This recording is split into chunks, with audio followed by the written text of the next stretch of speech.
أعوذ بالله من الشيطان الرجيم. بسم الله الرحمن الرحيم.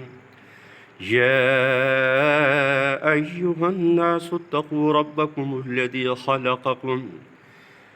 الذي خلقكم من نفس واحدة وخلق منها زوجها وبث منهما رجالا كثيرا ونساء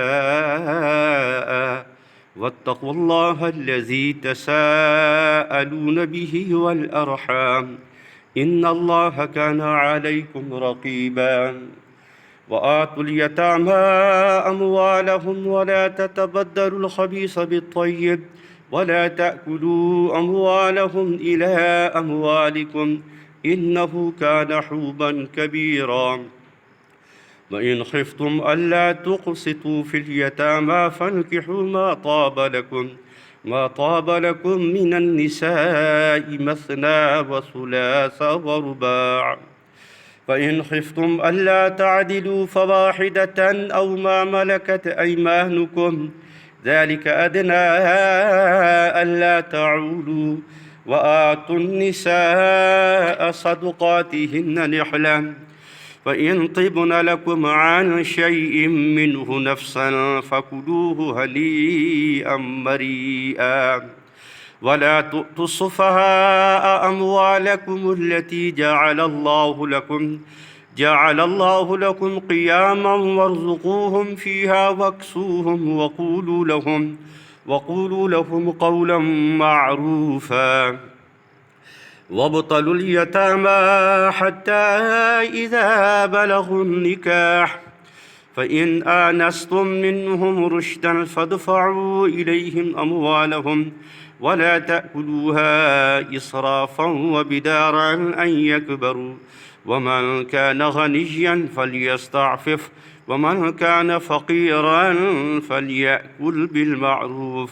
فإذا دفعتم إليهم أموالهم فأشهدوا عليهم وكفى بالله حسيبا.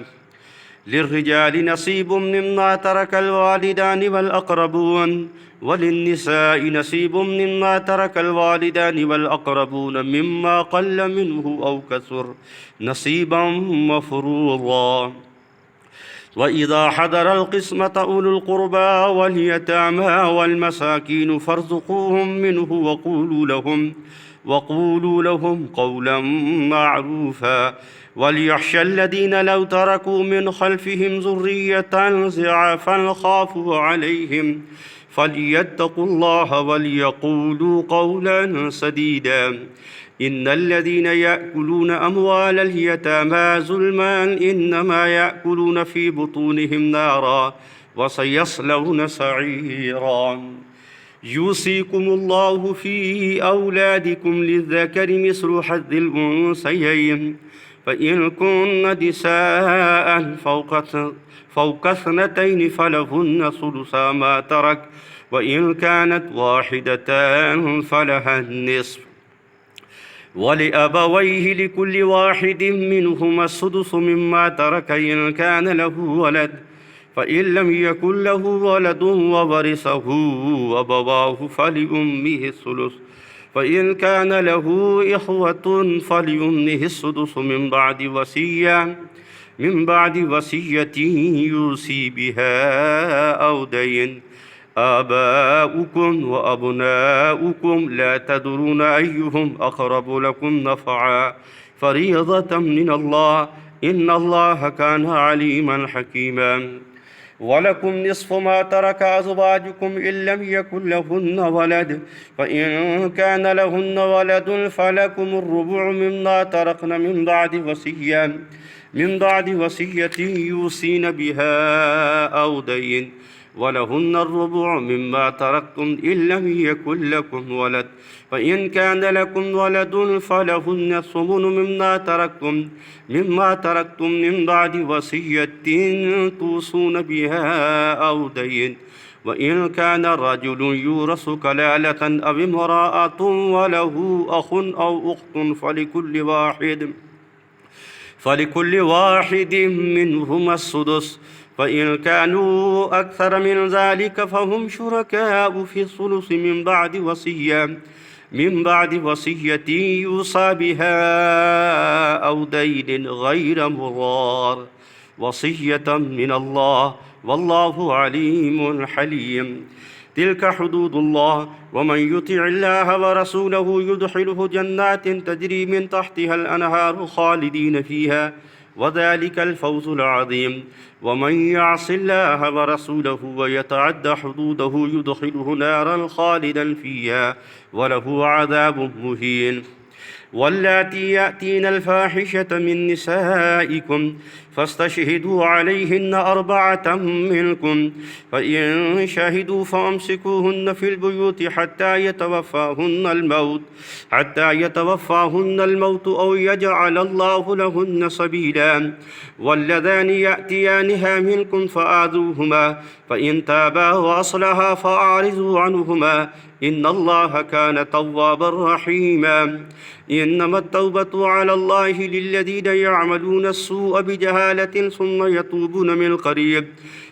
يتوبون من قريب فأولئك يتوب الله عليهم، وكان الله عليما حكيما. وليست التوبة للذين يعملون السيئات حتى إذا حضر أحدهم الموت قال إني تبت الآن، ولا الذين يموتون وهم كفار أولئك أعتدنا لهم عذابا أليما. يا أيها الذين آمنوا لا يحل لكم أن ترثوا النساء كرها، ولا تعضلوهن لتذهبوا ببعض ما آتيتموهن إلا أن يأتين بفاحشة مبينة، وعاشروهن بالمعروف، فإن كرهتموهن فعسى أن تكرهوا شيئا ويجعل الله فيه خيرا كثيرا. وإن أردتم استبدال زوج مكان زوج وآتيتم إحداهن قنطارا فلا تأخذوا منه شيئا، أتأخذونه بهتانا وإثما مبينا. وكيف تأخذونه وقد أفضى بعضكم إلى بعض وأخذن منكم ميثاقا غليظا. ولا تنكحوا ما نكح آباؤكم من النساء إلا ما قد سلف، إنه كان فاحشة ومقتا وساء سبيلا. حرمت عليكم أمهاتكم وبناتكم وأخواتكم وعماتكم وخالاتكم وبنات الأخ وبنات الأخت وأمهاتكم اللاتي أرضعنكم وأخواتكم من الرضاعة وأمهات نسائكم وربائبكم اللاتي في حجوركم من نسائكم اللاتي دخلتم بهن، فإن لم تكونوا دخلتم بهن فلا جناح عليكم، وحلائل أبنائكم الذين من أصلابكم، وأن تجمعوا بين الأختين إلا ما قد سلف، إن الله كان غفورا رحيما. آمنت بالله، صدق الله العظيم.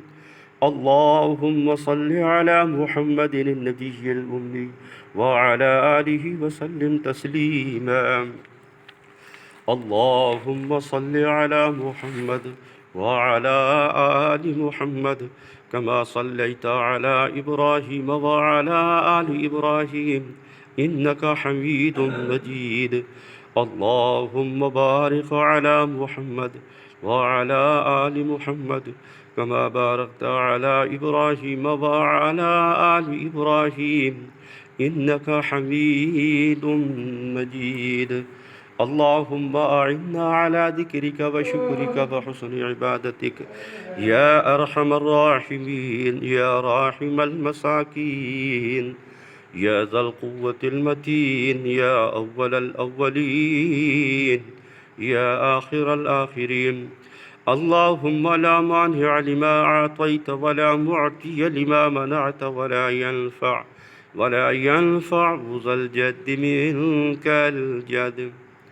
يا أرحم الراحمين، يا راحم المساكين، يا ذا القوة المتين، يا أول